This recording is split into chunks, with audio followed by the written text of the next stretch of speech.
Hi ಕನ್ನಡದ YouTube ಚಾನಲ್ಗೆ ಎಲ್ಲ ಅಭ್ಯರ್ಥಿಗಳಿಗೆ ವಿದ್ಯಾರ್ಥಿನಿಯರಿಗೆ ಮಕ್ಕಳುಗಳಿಗೆ ಸ್ವಾಗತನ ತಿಳಿಸ್ತಾ 2026ರ SLC ವಾರ್ಷಿಕ ಪರೀಕ್ಷೆ 1, 2, 3 ಏನಿದೆಯಲ್ಲ ಇದರಲ್ಲಿ ಮಹತ್ವದ ಒಂದು ದೊಡ್ಡ ಬದಲಾವಣೆನ ಇಲಾಖೆ ಕಡೆಯಿಂದ ಮಾಡಿರುವಂತದ್ದಾಗಿರುತ್ತೆ.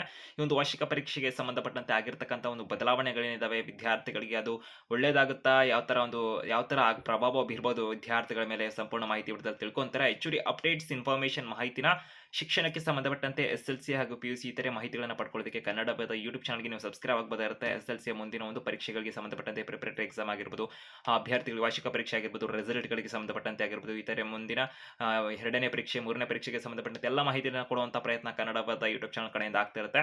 ಸೊ ಅಭ್ಯರ್ಥಿಗಳಿಗೆ ವಿಡಿಯೋ ಇಷ್ಟ ಆಗ್ತಾರೆ ಲೈಕ್ ಕೂಡ ಮಾಡಬಹುದಾಗಿರುತ್ತೆ. ಚಾನಲ್ಗೆ ಸಬ್ಸ್ಕ್ರೈಬ್ ಆಗೋ ಮುಖಾಂತರ ಹೆಚ್ಚುವರಿ ಮಾಹಿತಿಯನ್ನು ನೀವು ಪಡ್ಕೋಬಹುದಾಗಿರುತ್ತೆ. ಬೆಲ್ ಐಕಾನ್ ಕ್ಲಿಕ್ ಮಾಡಿದಾಗ ನಾವು ವಿಡಿಯೋ ಅಪ್ಲೋಡ್ ಮಾಡಿದ ತಕ್ಷಣ ನೋಟಿಫಿಕೇಶನ್ ಪಡ್ಕೊಂಡು ನೀವು ಬೇಗನೆ ಮಾಹಿತಿಗಳನ್ನ ಪಡ್ಕೊಂತಾ ಇರಬಹುದಾಗಿರುತ್ತೆ. ನಾವು ಕೊಡ್ತಕ್ಕಂಥ ವಿವರಣೆ ನಿಮಗೆ ಇಷ್ಟ ಆಗ್ತಾರೆ ಮತ್ತೊಮ್ಮೆ ನೀವು ಚಾನಲ್ನ ನೋಡಬೇಕು ಅಂದ್ರೆ ಚಾನಲ್ಗೆ ಸಬ್ಸ್ಕ್ರೈಬ್ ಆಗಬಹುದು. ಸೊ ಈಗ ಒಂದೊಂದಾಗಿ ಮಾಹಿತಿನ ತಿಳಿಸುವಂತಂದರೆ SLC ವಾರ್ಷಿಕ ಪರೀಕ್ಷೆ 2026 ಅಭ್ಯರ್ಥಿಗಳಿಗೆ ವಾರ್ಷಿಕ ಪರೀಕ್ಷೆ 1ನ್ನ ಮಾರ್ಚ್ ತಿಂಗಳ 18ನೇ ತಾರೀಕು 2026ರಿಂದ ಏಪ್ರಿಲ್ ತಿಂಗಳ 2ನೇ ತಾರೀಕು 2026ರ ತನಕ ಪರೀಕ್ಷೆಯನ್ನು ಮಾಡೋದಕ್ಕೆ ಸಂಬಂಧಪಟ್ಟಂತೆ ಕೇಂದ್ರೀಕೃತ ಶಾಲಾ ಶಿಕ್ಷಣ ಇಲಾಖೆ ಏನಿದೆಯಲ್ಲ ಅಭ್ಯರ್ಥಿಗಳಿಗೆ ಕರ್ನಾಟಕ ಶಾಲಾ ಪರೀಕ್ಷೆ ಮತ್ತು ಮೌಲ್ಯ ನಿರ್ಣಯ ಮಂಡಳಿ ಕಡೆಯಿಂದ ಅಧಿಕೃತ ವೇಳಾಪಟ್ಟಿ ಕೂಡ ಪ್ರಕಟ ಮಾಡುವಂತದ್ದಾಗಿರುತ್ತೆ. ಆ ಒಂದು ವೇಳಾಪಟ್ಟಿಯ ಪ್ರಕಾರದಲ್ಲೇ ಪರೀಕ್ಷೆ ಕೂಡ ನಡೆಯುತ್ತೆ ಅಂತ ಹೇಳ್ಬೋದಾಗಿದ್ದು, ಇದರಲ್ಲಿ ದೊಡ್ಡ ಒಂದು ಬದಲಾವಣೆ ಏನು ಈ ಬಾರಿ ಆಗಿದೆ ಅಂತ ಹೇಳಿದ್ರೆ ಕಳೆದ ವರ್ಷಗಳ ತನಕ 2025ನೇ ವರ್ಷದ ತನಕ ಅಭ್ಯರ್ಥಿಗಳಿಗೆ ಇದ್ದಂತಹದ್ದು ಇವಾಗ 2026ರಲ್ಲಿ ಇರತಕ್ಕಂಥ ಒಂದು ಪಾಸಿಂಗ್ ಮಾರ್ಕ್ಸ್ ಅಂತ ಅದಕ್ಕೆ ಸಂಬಂಧಪಟ್ಟಂತೆ ಮಹತ್ವದ ಬದಲಾವಣೆ, ಒಂದು ದೊಡ್ಡ ಬದಲಾವಣೆ ಮಾಡಿದ್ದಾರೆ ಶಿಕ್ಷಣ ಇಲಾಖೆ ಕರ್ನಾಟಕ ರಾಜ್ಯದಲ್ಲಿ ಅಂತ ಹೇಳ್ಬೋದಾಗಿರುವಂತದ್ದಾಗಿರುತ್ತೆ.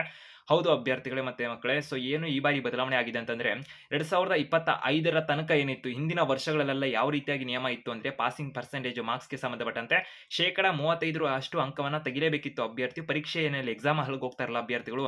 ಸೊ ಆ ಒಂದು ಪರೀಕ್ಷೆ ಮಾರ್ಕ್ಸ್ ನಲ್ಲಿ 625ಕ್ಕೆ ಎಕ್ಸಾಮ್ ಆಗ್ತಿತ್ತು ಅನ್ಕೊಳ್ಳಿ ಅಭ್ಯರ್ಥಿಗಳಿಗೆ. ಇವಾಗ ಯಾವ ತರ ಇದೆ ಅಂದ್ರೆ ಅಭ್ಯರ್ಥಿಗಳು ಹಿಂದೆ ಯಾವ ತರ ಇತ್ತು, ಈ 2026ಕ್ಕೆ ಯಾವ ತರ ಇದೆ ಅಂತ ಇವಾಗ ಕ್ಲಾರಿಟಿನ ಕೊಡ್ತಾ ನಿಮಗೆ. 2025ಕ್ಕೆ ಮುಂಚೆ ಅಂದ್ರೆ ಇವಾಗ ಈ ವರ್ಷ 2025ರ ತನಕ ಯಾವ ತರ ಇತ್ತು ಅಂದ್ರೆ ವಾರ್ಷಿಕ ಪರೀಕ್ಷೆಯಲ್ಲಿ ಅಭ್ಯರ್ಥಿಗಳಿಗೆ 625ಕ್ಕೆ SLC ವಾರ್ಷಿಕ ಪರೀಕ್ಷೆಗಳು ನಡೀತಿತ್ತು. ಫಸ್ಟ್ ಲ್ಯಾಂಗ್ವೇಜ್ ಏನಿರುತ್ತಲ್ಲ 125 ಮಾರ್ಕ್ಸ್ಗೆ ಅಭ್ಯರ್ಥಿಗಳಿಗೆ ಇರ್ತಿತ್ತು.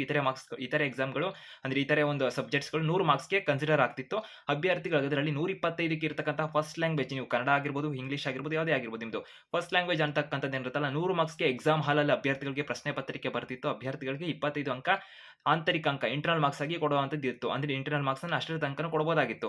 ನಂತರ ಒಂದು ಇತರ ವಿಷಯಗಳಿರುತ್ತಲ್ಲ ಆಪ್ಷನಲ್ ಸಬ್ಜೆಕ್ಟ್ಸ್ ಅಂದ್ಬಿಟ್ಟು ಅಂದ್ರೆ ಅಭ್ಯರ್ಥಿಗಳಿಗೆ ಸೆಕೆಂಡ್ ಲ್ಯಾಂಗ್ವೇಜ್ ಆಗಿರ್ಬೋದು, ಒಂದು ಥರ್ಡ್ ಲ್ಯಾಂಗ್ವೇಜ್ ಆಗಿರ್ಬೋದು, ಹಿಂದಿ ಆಗಿರ್ಬೋದು, ನಂತರದಲ್ಲಿ ಅಭ್ಯರ್ಥಿಗಳಿಗೆ ಒಂದು ಗಣಿತ ಆಗಿರ್ಬೋದು, ಸಮಾಜ ವಿಜ್ಞಾನ ಈ ಒಂದು ವಿಷಯಗಳಿರ್ತಾವಲ್ಲ ಇದಕ್ಕೆ 80 ಮಾರ್ಕ್ಸ್ಗೆ ಪ್ರಶ್ನೆ ಪತ್ರಿಕೆ ಬರ್ತಿತ್ತು ಅಭ್ಯರ್ಥಿಗಳಿಗೆ ಅಂದ್ರೆ ಮಕ್ಕಳಿಗೆ. ಅದರಲ್ಲಿ 20 ಮಾರ್ಕ್ಸ್ ಆಂತರಿಕ ಅಂಕ ಇಂಟರ್ನಲ್ ಮಾರ್ಕ್ಸ್ ಅಂತ ಪರಿಗಣನೆ ಆಗ್ತಾ ಇತ್ತು. ಅಷ್ಟರ ತನಕ ಕೊಡಬಹುದಾಗಿತ್ತು. ಬಟ್ ಈ ಬಾರಿ ಅಂದ್ರೆ ಕಳೆದ ವರ್ಷಗಳಲ್ಲಿ ಯಾವ ತರ ಆಗ್ತಿತ್ತು ಅಂದ್ರೆ ಇಷ್ಟು ಇರ್ತಾ ಇತ್ತು. ಬಟ್ ಆದ್ರೆ ಪರೀಕ್ಷೆಯಲ್ಲಿ ಏನಿರುತ್ತಲ್ಲ ಅಭ್ಯರ್ಥಿಗಳಿಗೆ ಮಕ್ಕಳು ಎಕ್ಸಾಮ್ ನಲ್ಲಿ ಬರೀತಕ್ಕಂಥ ಒಂದು ಪ್ರಶ್ನೆ ಪತ್ರಿಕೆಯಲ್ಲಿ ಕೂಡ 35% ಅಂಕ ತೆಗಿಲೇಬೇಕಾಗಿತ್ತು.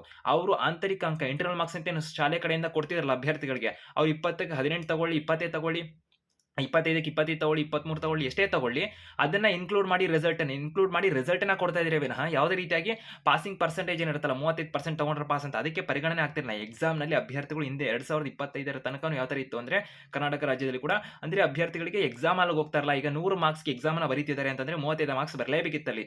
ಈಗ 80 ಮಾರ್ಕ್ಸ್ ಎಕ್ಸಾಮ್ ಅನ್ನ ಬರೀತಿದ್ದಾರೆ ಅಂದ್ರೆ 28 ಅಂಕ ಬರಲೇಬೇಕಿತ್ತು. 35% ಬರಲೇಬೇಕು ಅಂತಕ್ಕಂಥ ಒಂದು ನಿಯಮ ಏನಿತ್ತು. ಆದ್ರೆ ಈ ಬಾರಿ 2026ರಲ್ಲಿ ಕರ್ನಾಟಕ ರಾಜ್ಯದ ಶಿಕ್ಷಣ ಇಲಾಖೆ ಕಡೆಯಿಂದ ಮಹತ್ವದ ಒಂದು ದೊಡ್ಡ ಬದಲಾವಣೆ ಮಾಡಿದ್ದಾರೆ ಅಂತ ಹೇಳ್ಬೋದಾಗಿರುವಂತದ್ದು. ಇದಕ್ಕೆ ಸಂಬಂಧಪಟ್ಟಂತೆ ಒಂದು ಪರ ವಿರೋಧಗಳು ಕೂಡ ನಡೀತಿದ್ರು ಕೂಡ ಸದ್ಯಕ್ಕೆ ಒಂದು ಬದಲಾವಣೆ ಆಗಿರುವಂತದ್ದಾಗಿರುತ್ತೆ. ಸೊ ಈ ಬದಲಾವಣೆಯಲ್ಲಿ ಏನಾಗಿದೆ ಅಂದ್ರೆ ಅಭ್ಯರ್ಥಿಗಳಿಗೆ 33% ಅಷ್ಟು ಅಂಕಕ್ಕೆ ಅಭ್ಯರ್ಥಿಗಳ ಪಾಸಿಂಗ್ ಮಾರ್ಕ್ಸ್ ಅನ್ನ ಇಳಿಕೆ ಮಾಡಿದರೆ ಒಂದು.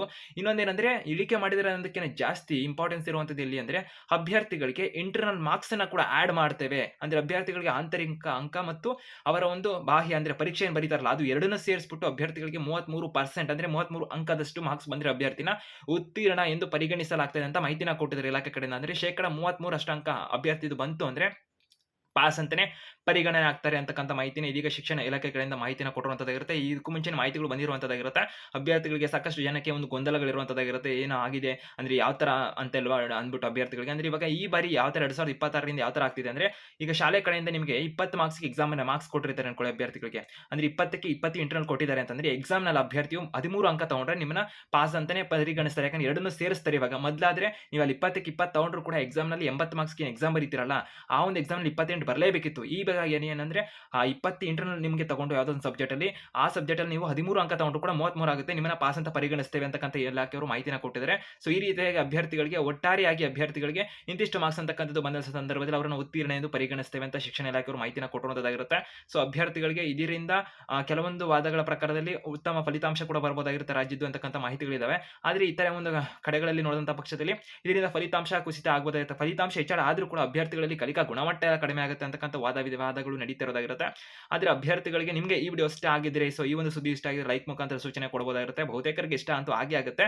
ಸೊ ನಿಮ್ಮ ಸ್ನೇಹಿತರಿಗೆ ಆದಷ್ಟು ವಿಡಿಯೋನ ಶೇರ್ ಮಾಡಿ ಅವ್ರಿಗೂ ಕೂಡ ಒಂದು ಮಾಹಿತಿನ ತಲುಪಿಸಿ. All the best.